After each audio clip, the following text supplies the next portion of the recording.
سادی چۆنی؟ ئەلو باش کاک سادی؟ ئەلو ئەلو بەڵێ گوێم لێتە کاک سادی تەلەفۆن کردبوو. کاک سادی ئەتولۆ چی جەنابەت؟ ناو قادر نادرە برا قسەمان کرد دووجار تەلەفۆن کردبوو دوێنێ قسەمان کرد وەی خۆی جێبەجێ بۆی بەس کاک سادی وەختت هەیە مادام هەر ئەوە بوو نازانم دوێنێ دووجار تەلەفۆن کردبوو. نا تۆ بە تەلەفۆناتی جدا قسە دەکەی ئەمە جواب دەدەم ئەمە دەقایەتە ناکرێت تەلەفۆنم بۆ بێ جوابی تەلەفۆنەکان بدەم. ئەوە شتەشی جوانە کەم کەسیش غیرەتی تۆ لێیە. بە ژمارەیەک من هەر بەو ژمارەی لۆتم کرد ژمارەیەکی ئینگلیزی تەلەفۆن دەکەی هەر بۆ تەلەفۆن کە باشترە. کورا ناگیرێن ئاخر بە ئینگلیزیەکەی کردم بەلەن ئەوەی لە بەریتانیا خرد نەگرت. ئەزانم کاک سادی ئەتو ناترسەی ئەزانم چەند کەسەکەن بەس کاکە خەڵکیکەت ناگیر ئێستا لە مەسوولقی دووم کرد قەپاتی کرد ئێستا لەسەری بڵاو دەکەمەوە. یعنی دەکرێت خۆ ناکرێت هەر لە تەلەڤیزیۆنەکانی خۆتان قسە بکەن دەبی خەڵکی کەس ڕەخنەتان لێ بگری وانە؟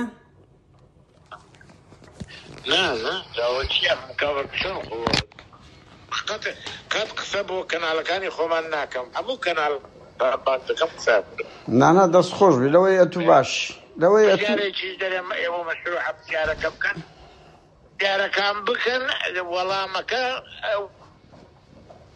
نیم لە پرسیار عەقڵ نەگەی وەڵامت نادەم. باشە کاک سادی تخوا بە ئەو پرسیارە لێ بکەم ڕات چییە لەوسەر ئەوەی ئەمە خەڵکەکی کاک سادی باشە گیات سەرکەوتوو ئینشاڵڵا کاک سادی تخوا مادام هەر یەک دوو پرسیارە لێ بکەم کاک سادی ئەو ئەلێ ڕادەست پێ دەکەین باشە؟ بۆ پرسیارە خۆم تەلەفۆنم ئێقەی ناگەن ئاخر مەوزوع هاتە گۆڕێ قەلەق مەبە یەک دوو پرسیاری سادەیە سادە ناڵێ لە ماساییە کاک سادی؟ باشە تو ئێستا 5 دقەیە وەعز دەدەی کە دەبی جواب بدرێتەوە ئێستا مادام هەر کرایە بە من یەک دوو پرسیاری باشە ئەو پرسیارە لێ بکەم ڕاست کاک سادی ئێستا خەڵک هەموو دەڵێ ئەو ڕەئینگۆ بەس قسەیە لە پراکتیک هیچ ناخوا ئەوی دەی خوارد لە ئەنجومەنی وەزیران دەی خوارد نەک لەوەی لێدوان بدەن خەڵک بێزار بووە لە لێدوانی و بەرپرس. دوێ وەڵامی پرسیارێکی لەو بابەتەم داوە بەڵێ ئەلو جێم لێتە کاک سادی بەڵێ پرسیارێکی لەو بابەت داوە خۆتان بێتام مەکەن یەکێتی ناکروزێتەوە تێدەگەی یەکێ بەڵێ کاک سادی سایت نییە سۆشیال میدیانی یەکێتی خۆی لە جێ خۆی بە شێوەی خۆی لە کەناڵی خۆی قسەی خۆی دەکەم. کاک سادی خۆ ئەو شێر و خەتانە نییە بە قوربان ئەوە خەڵک لە ئەنجومەنی وەزیران ئەلۆ قەپاتی کرد خاوەڵە لووی دەکەمەوە.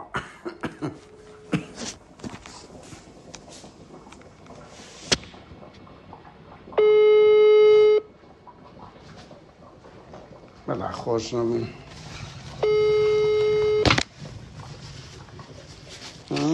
کاک سادی بەڵێ قەتە بوو برا دەڵێ مێچێتی لە کاتی خۆی لە کەناڵی بە زمانی خۆی قسەی خۆی دەکا یەکێتی لە روزێتەوە خۆی بە هیچ نازانێ بەڵام یەکێتی نە سۆشیال میدیا بکرداندا ئەو کرد لە سۆشیال میدیایە ناهینە نا سای توشتە بۆیە ئەوەی چاوەڕێی یەکەیشکە بە کەیفی خۆی قسە بکە یەکێتی وان ناکە خۆی بە مەسوول دەزانی وەلە جێی خۆی وەڵامەت. ئاخر چ کاک سادی خەڵک لە هەموو دنیا لە ئەوروپاش وایە توش بە خۆدەوە بی خەڵک لە کۆبنەوەی ئەنجومەنی وەزیران هەڵوێز دەبینی لە دەرێ لێدوان ئەوە پارتی ئەوە وەزیری دارایی لێدوانیدا ڕەدی قسەی توی کردەوەتی هیچ هەڵوێستیان نەبووە وایە نا؟ بەلا نەزرن نەخێ ئێمە قسەی خۆمان لێ کردووە. باشە بەس ئاوات شێخ جەناب دەڵێ هیچ قسەیان نەکردیا. ئەمن کاکجان بەدوم وت ئەپرسیم وتیان ئێمە قسەی خۆمان دوور ئەوە ئەزانم کردویە ئەوەی وەزیری دارایی قسەی کردووە وەزیرێکی مەجارداتەوە ئیشی من نێجار خۆم کرد قسەکەی من واضح بوو. بەس کاک سادی لە پراکتیکیش لە هەموو ڕۆژە حەینی مەوزوع تکرار ناکەم.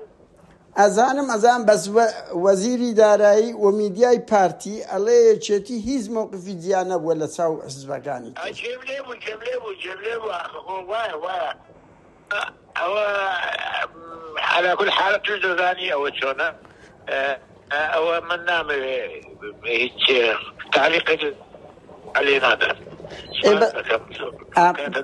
کاک سادی کووا دەگرێ وەڵا خۆش نەبوو.